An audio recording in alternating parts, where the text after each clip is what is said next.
Welcome back to Crimes.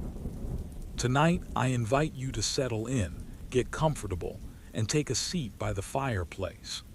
Let the outside world fade away as we step together into a true story, one built not on rumor or speculation, but on evidence, silence, and the long shadows left behind by a crime that refused to stay buried.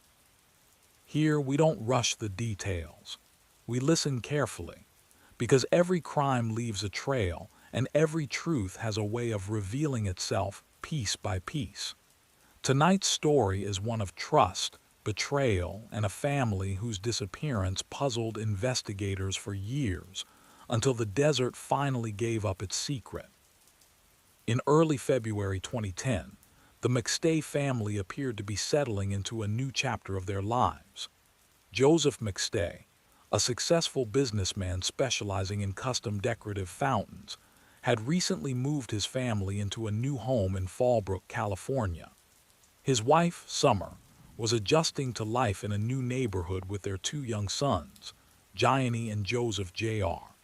Friends and relatives described the family as close-knit, attentive parents, and deeply connected to extended family.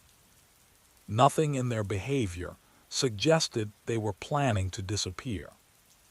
On February 4, 2010, Joseph McStay met with his business partner, Charles Chase Merritt. It would be the last confirmed sighting of Joseph alive.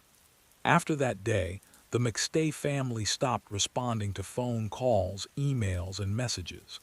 At first, relatives assumed they were busy or adjusting to their new home. But as days passed with no contact, concern quickly turned into alarm. Joseph's father, Patrick McStay, attempted repeatedly to reach his son. When those attempts failed, he contacted Joseph's brother, Michael, and asked him to check on the house. When Michael arrived, he found nothing that suggested the family had packed up or planned a trip. The home was quiet and orderly, but unsettling details stood out immediately.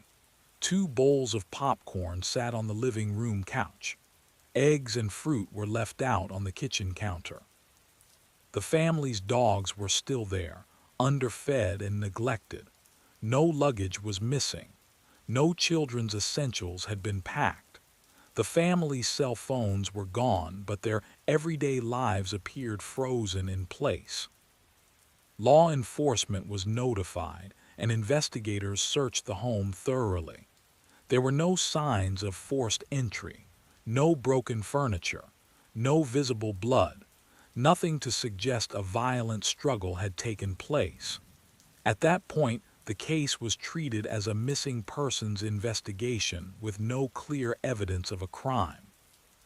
4 days later, the investigation took a dramatic turn when the family's white Isuzu Trooper was discovered abandoned near the San Isidro border crossing between the United States and Mexico.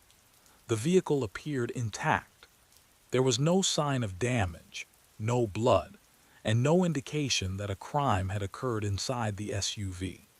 Surveillance cameras near the border captured grainy footage of a family of 4 walking toward Mexico. The images were poor in quality, but investigators believed the figures resembled the McStays. Further reinforcing that theory, investigators found internet searches on Joseph's computer related to travel and border requirements for entering Mexico. Based on this information, authorities began to suspect that the McStay family had voluntarily left the country. The case was gradually reclassified, and the intensity of the investigation decreased. But the family's relatives never accepted that explanation. They insisted Joseph and Summer would never leave without telling anyone, especially not with 2 young children. They had no financial or legal reason to disappear. No passports were taken. No money was withdrawn to support a new life. And the dogs, left behind without care, made no sense if the family intended to leave permanently. For nearly 4 years, the case remained unresolved. Then, in November 2013, everything changed. An off-road motorcyclist riding in the Mojave Desert, more than 150 miles from Fallbrook, noticed what appeared to be a human skull partially exposed by erosion. Authorities were called to the remote location.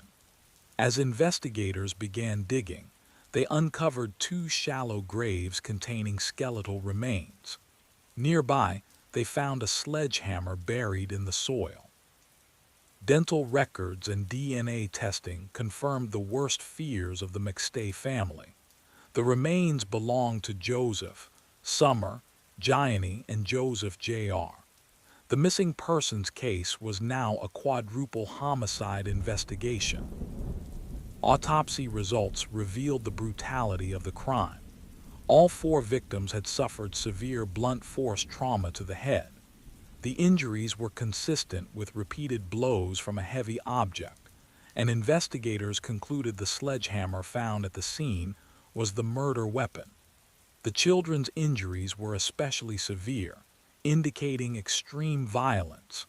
Evidence also suggested that at least some of the victims had been restrained or coerced before death. An electrical cord was found around Joseph McStay's neck, pointing to control or attempted strangulation prior to the fatal blows. With the discovery of the bodies, investigators re-examined every assumption made during the early days of the case. The theory of voluntary departure quickly collapsed. Attention shifted to people close to Joseph McStay, those with access, opportunity, and motive. One name rose to the top almost immediately: Charles Chase Merritt. Merritt had been Joseph's business partner and friend. The two had worked closely together, and Merritt had regular access to Joseph's home, vehicles, and financial accounts. Investigators began reviewing business records and uncovered a troubling pattern. In the weeks surrounding the family's disappearance, Merritt had withdrawn more than $21,000 from Joseph's company accounts using forged checks. Surveillance footage from casinos showed Merritt gambling heavily around the same time. Further analysis revealed that someone had attempted to delete Joseph's online banking history after the disappearance. That activity was traced back to Merritt's phone. Investigators also uncovered an email sent by Joseph to Merritt just days before February 4, 2010. In it, Joseph confronted Merritt about missing money and demanded repayment of nearly $43,000. The tone of the message suggested growing tension between the two men. Cell phone data became one of the most critical pieces of evidence. Records placed Merritt's phone in the Mojave Desert on February 6, 2010, 2 days after the McStays vanished, and in the same general area where the bodies would later be found. Merritt was familiar with the desert terrain, having grown up in the region. Prosecutors would later argue that this knowledge allowed him to select a remote burial site unlikely to be discovered quickly. DNA evidence further undermined Merritt's claims of innocence. His DNA was found on the steering column and gear shift of the McStay family's abandoned SUV. This contradicted the idea that the family drove themselves to the border, and instead suggested Merritt had been inside the vehicle after the murders. A neighbor's surveillance camera provided another key detail. Footage showed a white pickup truck leaving the McStay residence late at night on February 4, the same night prosecutors believed the murders occurred. The truck matched Merritt's vehicle. When Merritt was questioned, he denied any involvement. He claimed the financial transactions were authorized and suggested that others, including Joseph's brother and a former business associate, could have committed the crime. Investigators thoroughly examined those claims. Alibis were confirmed. Financial records did not support alternative theories. No evidence tied anyone else to the desert graves, the sledgehammer, or the SUV. In January 2019, Charles Merritt went on trial for 4 counts of first-degree murder. The prosecution laid out a meticulous timeline, arguing that Joseph confronted Merritt about the stolen money, triggering a violent confrontation. They asserted that Merritt killed Joseph, then Summer, then the two children, before staging the appearance of a voluntary disappearance by driving the SUV to the border and walking back across. The defense attacked the case as circumstantial, arguing there was no eyewitness to the murders and no blood evidence at the house. Prosecutors countered by explaining how blunt force trauma can produce minimal blood spatter and how the crime scene may have been cleaned. After months of testimony, the jury returned a guilty verdict on all counts. In January 2020, Charles Merritt was sentenced to death. Due to California's moratorium on executions, he is expected to spend the rest of his life on death row. He continues to deny responsibility.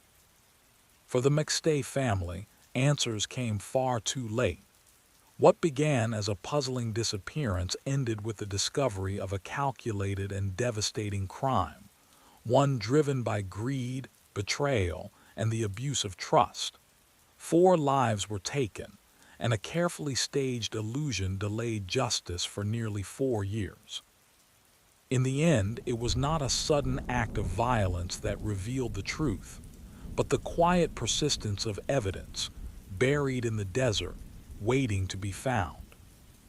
As this story comes to a close, I want to thank you for staying with me, for listening, for reflecting, and for giving these stories the time and respect they deserve.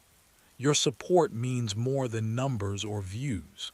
It's what allows the crimes to exist, to grow, and to keep telling the stories that might otherwise be forgotten. If this case stayed with you, if it made you think or question or feel, then you've honored the victims simply by bearing witness. Thank you for being here, for supporting this channel, and for sharing these moments with me.